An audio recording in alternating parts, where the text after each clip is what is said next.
بسم اللہ الرحمن الرحیم اللہم یا رحمن یا رحیم ویا ارحم الراحمین وصلی علی من ارسلتہ رحمتا للعالمین۔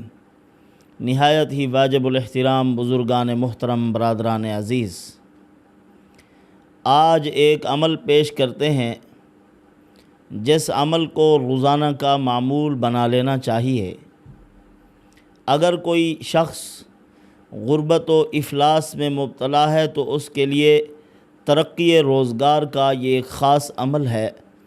اللہ عز و جل روز روز اس کو ترقی اور اس کے لیے روزگار میں اضافے کے اسباب پیدا کرتے چلے جائیں گے، لیکن عمل کو روزانہ کرنا چاہیے۔ سب سے پہلے جب شروع کرے اس عمل کو 9 چندی جمعرات سے شروع کرے اور پھر مسلسل اس عمل کو کرتا رہے۔ اس میں صرف ترقی روزگار نہیں بلکہ تسخیری قوت بھی ہے۔ اگر کوئی آدمی اس عمل کو کرتا ہے، اللہ پاک اس کے لیے کائنات کے اسباب کو مسخر کر دیں گے، مخلوقات کو مسخر کر دیں گے۔ 7 آسمان و زمین سے اس کے روزگار کے فیصلے ہوں گے، یعنی اس کے لیے اس نظام کو مسخر کیا جا رہا ہے۔ حدیث پاک میں بھی ہے، رسول اللہ صلی اللہ علیہ وسلم نے ارشاد فرمایا، فضائل صدقات میں ہے کہ جو آدمی اللہ کے خزانوں پر نظر رکھتا ہے اور انہی خزانوں کی جستجو میں رہتا ہے، مخلوقات سے بے نیازی اختیار کرتا ہے، اللہ عز و جل 7 آسمان اور 7 زمین کو اس کی روزی کا ذمہ دار بنا دیتے ہیں۔ تو یہ جو عمل پیش کیا جا رہا ہے، اس عمل کے اندر آیت مبارکہ سورۃ یاسین کی آیت انما امرہ اذا اراد شیئا ان یقول لہ کن فیکون، یہ آیت مبارکہ بھی اس عمل کا حصہ ہے۔ اصل عمل جو ہے وہ یا لطیف اور اللہ لطیف بعبادہ یرزق من یشاء وہو القوی العزیز، اور یہ دعا ہے جو ہم نے اس دعا کو 11 مرتبہ پڑھنا ہے۔ پھر آپ دیکھیں کہ اللہ رب العزت کس طرح اسباب پیدا کرتے ہیں۔ اس آیت مبارکہ کے بیان کرنے سے پہلے پروردگار عالم نے کچھ ایسی چیزیں بیان کی ہیں، کچھ ایسی قدرت کی نشانیاں بیان کی ہیں جن سے اللہ کی قدرت کا اظہار ہو رہا ہے، جن سے پتہ چلتا ہے کہ وہ قادر مطلق ہے۔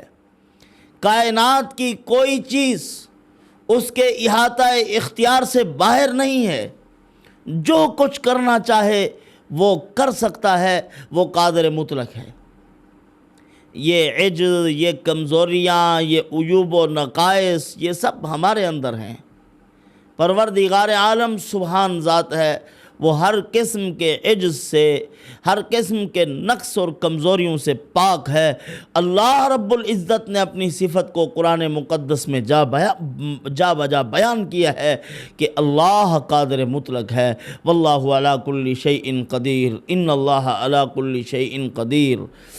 اور اسی طرح قرآن مقدس میں سورۃ یاسین میں اللہ پاک نے فرمایا وَلَيْسَ الَّذِي خَلَقَ السَّمَاوَاتِ وَالْأَرْضَ بِقَادِرٍ ذَلِكَ تَقْدِيرُ الْعَزِيزِ الْعَلِيمِ۔ یہ اللہ رب العزت اپنے قادر مطلق ہونے کو بیان کر رہے ہیں کہ یہ ساری کائنات عجز اور نقص اور کمزوریوں میں ہے، اور میں ان تمام کمزوریوں سے بالاتر ہوں، عجز سے بالاتر ہوں۔ جو لوگ میرے لیے عجز اور نقص اور کمزوریوں کی مثالیں بیان کرتے ہیں وہ بیچارے عقل سے عاری ہیں، ان کو میرے قادر مطلق ہونے کا علم نہیں ہے، وہ میری قدرت کو جانتے نہیں۔ میرا احاطہ قدرت انتہائی وسیع، میں تو ازلی اور ابدی ذات ہوں۔ بندوں کے اندر یہ چیزیں کم ہوتی رہتی ہیں، بڑھتی رہتی ہیں، گھٹتی رہتی ہیں، میرے اندر یہ چیزیں نہیں گھٹتی بڑھتی۔ میں ازلی بھی ہوں، ابدی بھی ہوں، قدیم ذات ہوں، سب کچھ میرے قبضہ قدرت میں ہے۔ پروردگار عالم نے ایک مثال بیان فرمائی ہے کہ دیکھو کیا دیکھا ہے اس شخص کو جو بوسیدہ ہڈیاں اپنے ہاتھ میں لے کر آ گیا اور رسول اللہ صلی اللہ علیہ وسلم سے سوال کر رہا ہے، اور وہ بھی میری قدرت کے بارے میں سوال کر رہا ہے، کیا یہ بوسیدہ ہڈیاں بھی پھر دوبارہ زندہ ہو سکتی ہیں؟ ان کو بھی وجود عطا کیا جائے گا؟ اللہ رب العزت نے فرمایا اس بے عقل انسان کو ابی بن خلف تھا یا عاص بن وائل، ان بدبخت بندوں کو پتہ نہیں ہے میں نے خود جب ان کا وجود بنایا ہے تو ایک قطرہ ناپاک سے ان کو وجود بخشا۔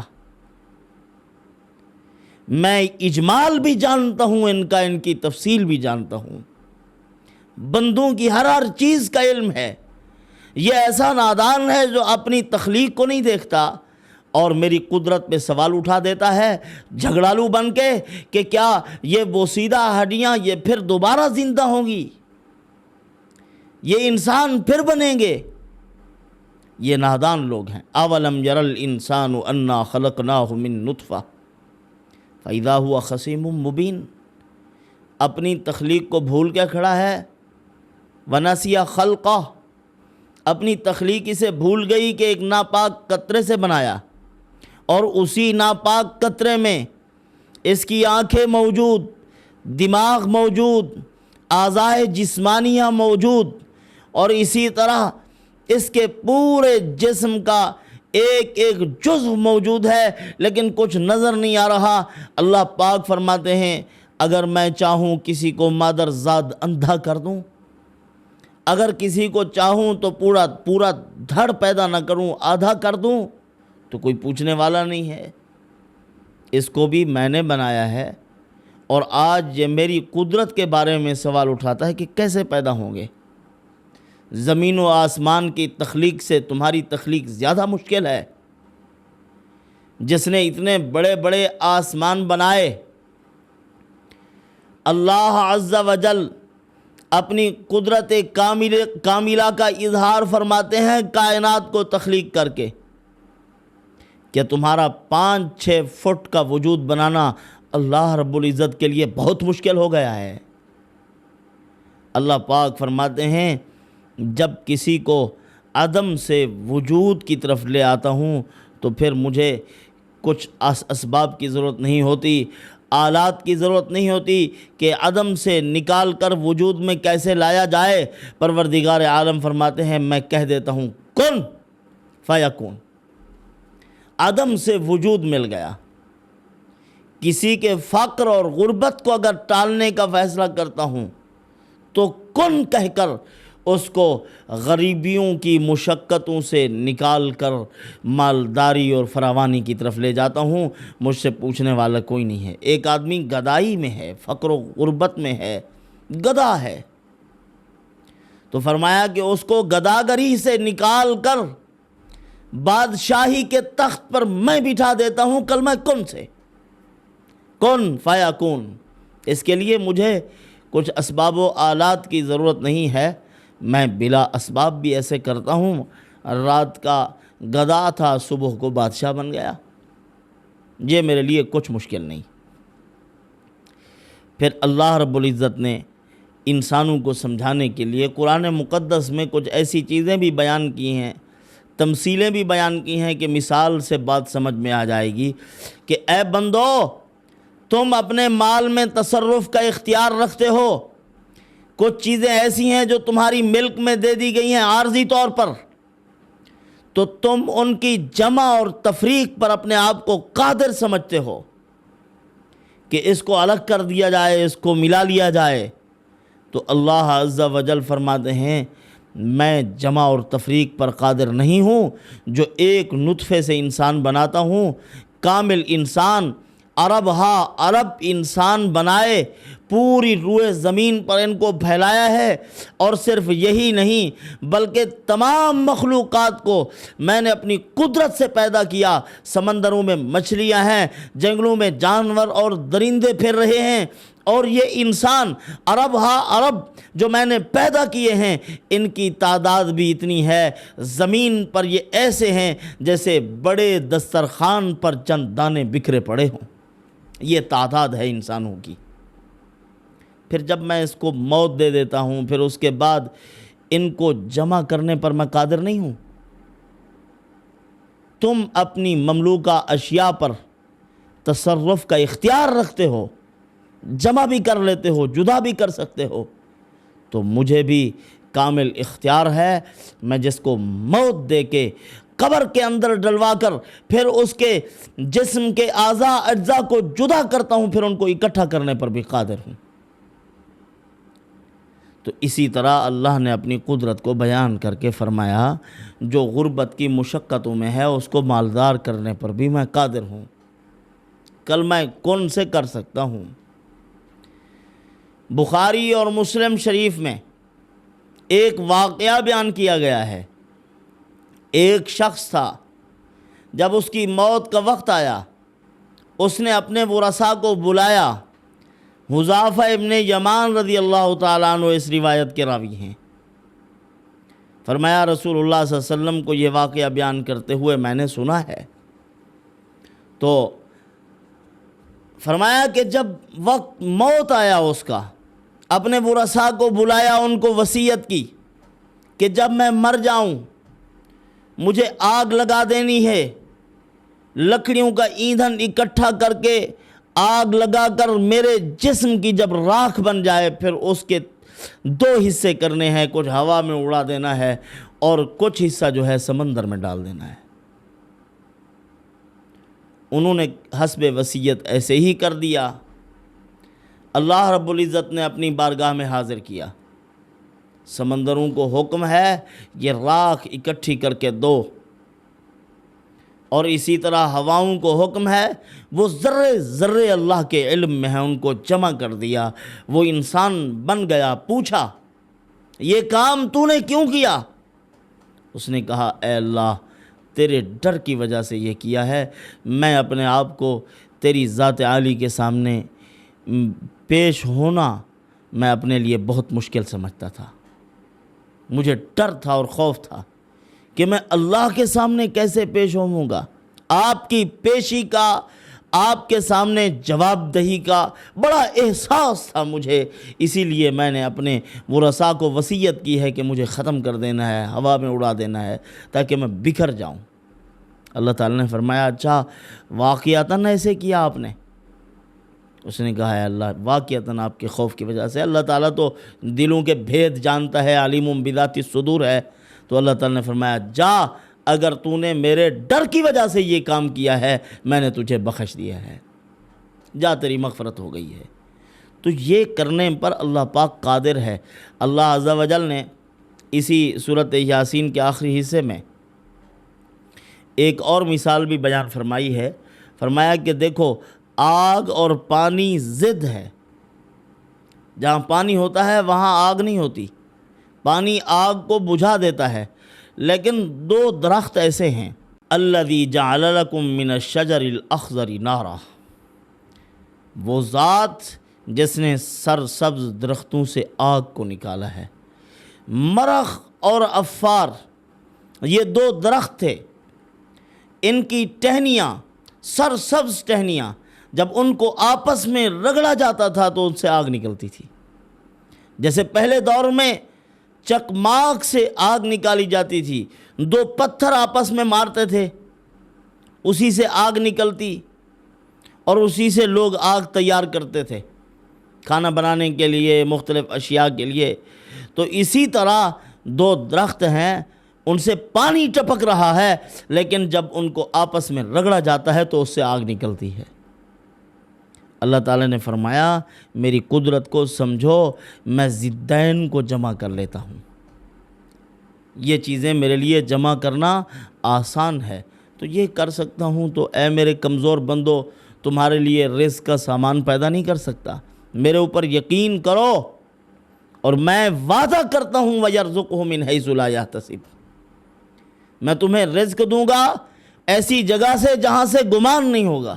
وَمَن يَتَوَكَّلْ عَلَى اللَّهِ فَهُوَ حَسْبُهُ، میرے اوپر اعتماد کرو گے میں تمہیں کافی ہو جاؤں گا، مشکلات میں پریشانیوں میں آپ کو نہیں ڈالوں گا، بلا مشقت رزق عطا کر دوں گا۔ تو یہ دعائیں جو آج آپ کی خدمت میں میں نے پیش کرنی ہیں، اللہ رب العزت نے ان میں وعدہ فرمایا ہے کہ جو بھی اس طرح پڑھے گا، اللہ کے مبارک ناموں کا بھی ذکر کرے گا۔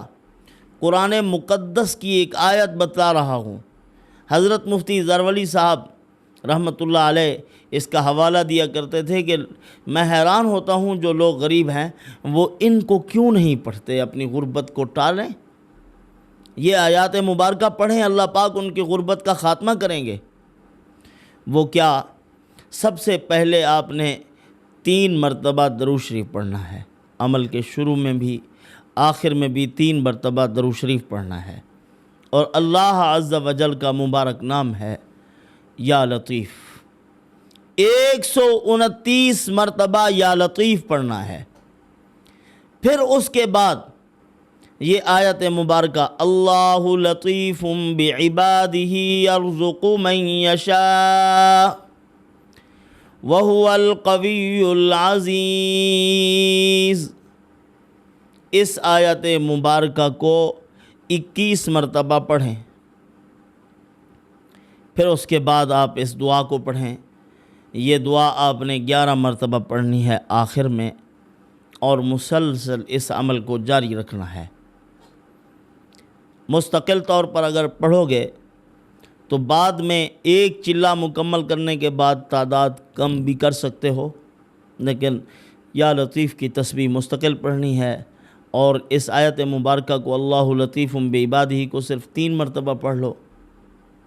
اگر وقت نہیں ہے تو یہ یا لطیف کی تسبیح مکمل کرنے کے بعد آخر میں اس آیت مبارکہ کی 1 مرتبہ تلاوت کر کے 1 مرتبہ آگے دعا پڑھ کے چلے جائیں، اللہ رب العزت اس کے ثمرات اور نتائج عطا فرما دیں گے۔ اور اس کو پڑھتے ہوئے ایک حیت پر بیٹھنا ہے، یہ نہیں ہے ادھر بیٹھا پھر چل پڑا پھر بیٹھ گیا، چلتے پھرتے نہیں، ایک حیت پر بیٹھ کر اس عمل کو کرو تو اللہ رب العزت لازماً نتائج مرتب کریں گے اور برکات عطا فرمائیں گے۔ حرام ذرائع میں مبتلا نہیں ہونا، اللہ کی مدد ختم ہو جاتی ہے، جائز ذرائع اختیار کرنے ہیں، اللہ پاک ضرور عطا فرمائیں گے۔ تاخیر ہو سکتی ہے لیکن ملے گا ضرور۔ وہ دعا کیا ہے؟ اللہم یا مسخر السماوات السبع والارضین السبع، اے وہ ذات جو 7 آسمان اور 7 زمینوں کو مسخر کرنے والی ذات ہے، ومن فیہن، جو کچھ ان میں ہے، ومن علیہن، اور جو کچھ ان کے اوپر ہے، سخرنی کل شیء من عبادک، اے پروردگار ان چیزوں کو میرے لیے مسخر کر دے، تمام کی تمام چیزوں کو، من عبادک، اپنے بندوں میں سے، مما فی برک، اور ان میں سے جن میں تو نے برکت عطا فرمائی، ونہرک، ونہرک کا معنی آتا ہے قربانی کے، اور حتی لا یکون شیء فی الکون کان متحرکا او ساکنا او صامتا او ناطقا او ظاہرا او باطنا الا سخرتہ لی ببرکت اسمک اللطیف۔ اس کائنات میں جو بھی چیزیں ہیں وہ خواہ متحرک ہیں، ساکن ہیں، خاموش ہیں، بولنے والی ہیں، ظاہر ہیں، باطن ہیں، ان تمام کی تمام چیزوں کو اے اللہ ہمارے لیے مسخر کر دے، ان کے اندر ہمارے لیے برکت عطا فرما دے، ببرکت اسمک اللطیف المکنون، اپنے اس مبارک لطیف جو کہ تیرا ایک پوشیدہ خزانہ ہے، اس کی برکت سے یہ ہمیں عطا فرما، ہمارے لیے ان کائنات کی چیزوں کو مسخر کر دے۔ یا اللہ یا حی یا قیوم، انما امرہ اذا اراد شیئا ان یقول له کن فیکون، فسبحان الذی بیدہ ملکوت کل شیء والیہ ترجعون۔ یہ دعائے مبارکہ ہے، اگر کہیں تو آپ کی خدمت میں دوبارہ بھی پیش کر دیتا ہوں۔ اللہم یا مسخر السماوات السبع والارضین السبع ومن فیہن ومن علیہن، سخرنی کل شیء من عبادک سخر لی کل شیء من عبادک مما فی برک و نہرک حتی لا یکون شیء فی الکون کان متحرکا او ساکنا او صامتا او ناطقا او ظاہرا او باطنا الا سخرتہ لی ببرکت اسمک اللطیف المکنون یا اللہ یا حی یا قیوم انما امرہ اذا اراد شیئا ان یقول له کن فیکون فسبحان الذی بیدہ ملکوت کل شیء والیہ ترجعون۔ اللہ پاک انہیں معروضات پر عمل کی توفیق عطا فرمائے۔ وما علینا الا البلاغ۔